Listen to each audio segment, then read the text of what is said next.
નમસ્કાર મિત્રો, મોક્ષ યુ ચેનલમાં તમારું સ્વાગત છે। આજે આપણે મકર સંક્રાંતિ વિશેની થોડીક ચર્ચા કરીશું। સૂર્ય એક રાશિમાંથી બીજી રાશિમાં સ્થળાંતર કરે તેને સંક્રાંતિ કહે છે। આ પ્રમાણે વર્ષે કુલ 12 સંક્રાંતિઓ થાય છે, પરંતુ સૂર્ય ધનુ રાશિમાંથી મકર રાશિમાં સ્થળાંતર કરે છે ત્યારે મકર સંક્રાંતિ થાય છે, જે 14 જાન્યુઆરીની આસપાસનો સમય હોય છે। ઈસવીસન 2016માં જાન્યુઆરી મહિનામાં ખગોળીય દ્રષ્ટિ મકર સંક્રાંતિ 14 જાન્યુઆરીને બદલે 15 જાન્યુઆરીના દિવસે હતી, અને આ દિવસે સૂર્ય પૃથ્વીની આજુબાજુની પોતાની પરિભ્રમણની દિશા પર પરિવર્તન કરીને થોડોક ઉત્તર દિશા તરફ ખસે છે। આમ સૂર્ય ઉત્તર તરફ ખસતો હોવાથી આ દિવસને ઉત્તરાયણ તરીકે પણ ઓળખવામાં આવે છે। ઉત્તરાયણનો પ્રારંભ 21 ડિસેમ્બરથી 22 ડિસેમ્બરથી થાય છે।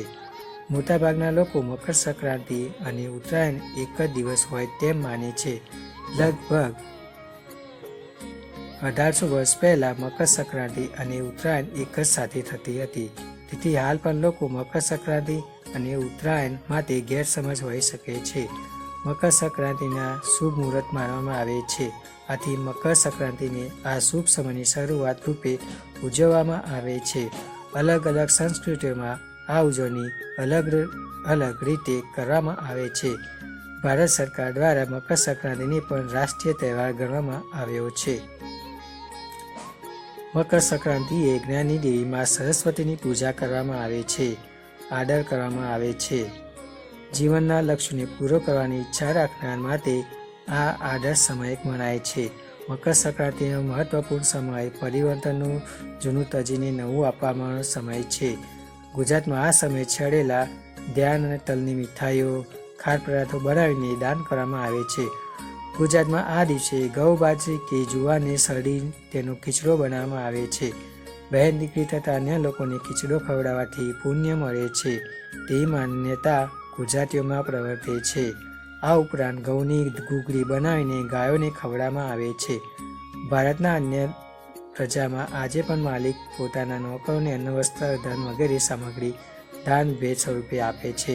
મકર સંક્રાંતિના પછીના દિવસે પશુ પ્રાણીઓ, ખાસ તો ગાયોને પણ યાદ કરાય છે। નાની બાળાઓના હસ્તે પશુ પક્ષીઓ અને માછલીઓને ભોજન ખવડાવાય છે। આ દિવસે યાત્રા પ્રવાસ કરવો અનુચિત મનાય છે, કારણ કે આ દિવસે કુટુંબ પરિવારના મિલન અને પરિવાર માટેનું સમર્પણ છે। આ દિવસે ગુરુજોને પોતાના શિષ્યોને આશીષ આપે છે। મકર સંક્રાંતિના દિવસે જ્યારે તમારા ઉંમરના લોકો હૃદયમાં ખુશી અનુભવતા હોય છે, ત્યારે સુંદર વસ્ત્ર પરિધાન કરીને વહેલી સવારથી જ પોતાના ઘરની છત ઉપર, અગાસી ઉપર ચઢીને હર્ષ ઉલ્લાસથી પતંગ ઉડાવવાનો આનંદ માણે છે। આખો દિવસ કાપ્યો છે, એ કાઢતા, એ લપેટ જેવી વિવિધ કિકિયારીઓથી સાંભળવા મળે છે। આકાશ ઇન્દ્રધનુષની માફક રંગબેરંગી પતંગો વડે સવાઈ જાય છે। ગુજરાતીઓ આ દિવસે તલ સાંકળી એટલે તલ અને ગોળમાં બનાવેલી વાનગી એટલે કે ચીક્કી ખૂબ ખાય છે અને ખવડાવે છે। ગુજરાતમાં તેની સાંસ્કૃતિક વિવિધતા અને તહેવારો માટે જાણીતું છે। આ મકર સંક્રાંતિ એ બધા લોકો માટેના મહત્વના તહેવારમાંનો એક છે। આ એક હળી મળીને સંયુક્ત રીતે આનંદ માનવાનો તહેવાર છે। લોકો આખો દિવસ પોતાની પતંગ ઉડાવવાની કલા અને ઉડતી પતંગોને કાપીને પ્રદર્શન કરે છે। રાત્રે પણ આ ક્રમ આનંદભર ચાલતો રહે છે। શોખીનો રાત્રે કાળા અંધારામાં પણ આકાશમાં સફેદ પતંગો અથવા ફાનસ બાંધીને કે કાગળનો દીવો ઉડાડે છે, જે અમદાવાદમાં તેને તુક્કલ તરીકે ઓળખવામાં આવે છે। મકર સંક્રાંતિના બીજો દિવસ એટલે કે વાર્ષિક ખીહર એટલે કે વાર્ષિક ઉત્તરાયણ તરીકે પણ મનાવવામાં આવે છે। આમ સતત 2 દિવસ આનંદનો તહેવાર ચાલે છે। સંક્રાંતિ સમગ્ર દક્ષિણ પૂર્વ એશિયા ખંડમાં થોડા અલગ નામથી ઓળખવામાં આવે છે। ઉત્તર ભારતમાં લોહડી, પૂર્વ ભારતમાં બિહારમાં, આસામમાં સંક્રાંતિ, આસામમાં ભોગાલી, પશ્ચિમ બંગાળમાં મકર સંક્રાંતિ, ઓડિશામાં મકર સંક્રાંતિ અને પશ્ચિમ ભારતમાં ગુજરાત અને રાજસ્થાનમાં મકર સંક્રાંતિ, મહારાષ્ટ્રમાં સંક્રાંત, દક્ષિણ ભારતમાં તેલુગુ, કર્ણાટકમાં સંક્રાંતિ, સબરીમાલા મંદિરો વગેરે ઉત્સવ ઉજવવામાં આવે છે। ભારતના અન્ય ભાગોમાં પણ મકર સંક્રાંતિ ઓળખવામાં આવે છે। નેપાળમાં માઘી, થાઈલેન્ડમાં સોક્રાન, લાઓસમાં પિયામન લાઓ, મ્યાનમાર થિંગાઉન વગેરે જગ્યાએ અલગ નામથી ઓળખવામાં આવે છે। મકર સંક્રાંતિના દિવસે ભગવાન સૂર્ય પોતાનું તેજ વધારે છે અને પૃથ્વીના ઉત્તર ગોળાર્ધમાં પ્રવેશે છે. હિન્દુઓ માટે સૂર્ય પ્રત્યક્ષ બ્રહ્મનું સ્વરૂપ છે, જે એક અદ્વૈત સ્વયં પ્રકાશમાન શાનદાર દૈવત્વ, એક આશીર્વાદ અને તમામ આખત્ય પ્રતીક છે, જે સમયનું ચક્ર ચલાવે છે. પ્રસિદ્ધ ગાયત્રી મંત્ર જે દરેક શ્રદ્ધાળુ હિન્દુ દ્વારા જ ઉચ્ચારાય છે, તે ભગવાન સૂર્યદેવને જ્ઞાન અને બુદ્ધિનું વરદાન પ્રાપ્ત કરવા માટે સમર્પિત કરાય છે. સૂર્ય ફક્ત એક દેવતાનું રૂપ જ નથી, પરંતુ તે જ્ઞાન અને બુદ્ધિના અવતાર પણ છે. ભગવાન કૃષ્ણને ગીતામાં કહ્યું છે કે અર્જુન કહે છે કે આ ગીતાનું તમે પહેલાં એક વખત કહ્યું, જેમાં સૌ પ્રથમ વિશ્વસ્વાન સૂર્યને કહ્યું છે.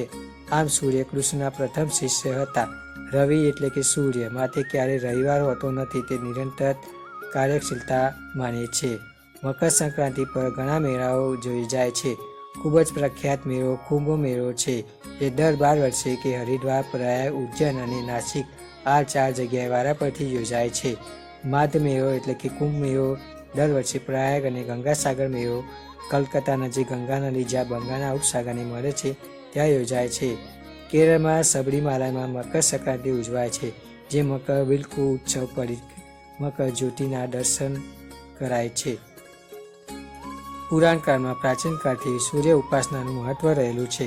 વિશ્વના સૌથી પ્રાચીન ગ્રંથ ગણાતા ઋગ્વેદમાં સૂર્ય માટે પતંગ શબ્દ વપરાયો.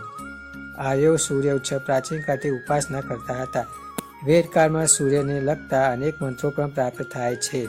પ્રાચીન ગ્રંથોમાં સૂર્ય પાસે કલ્યાણ થાય તથા આ મંગળ, દરિદ્રતા, રોગ દૂર થાય તેવી માંગણા કરવામાં આવી છે. સૂર્ય મકર રાશિમાં પ્રવેશ કરે છે તેને મકર સંક્રાંતિ કહે છે. જ્યોતિષશાસ્ત્ર મુજબ આ સંક્રાંતિમાં સૂર્ય પૂજા ઉપાસનાનું વિશેષ મહત્વ રહેલું છે. સૂર્ય મકર રાશિમાં પ્રવેશ કરતાં કમૂરતા પૂર્ણ થાય છે અને લગ્નાદિક માંગોલિક કાર્યક્રમનો પ્રારંભ થાય છે. મકર સંક્રાંતિનું વિશેષ મહત્વ હોવાથી મહાભારતના કાળમાં ભીષ્મએ મકર સંક્રાંતિ જે દેશ છોડવામાં પસંદ કર્યું હતું.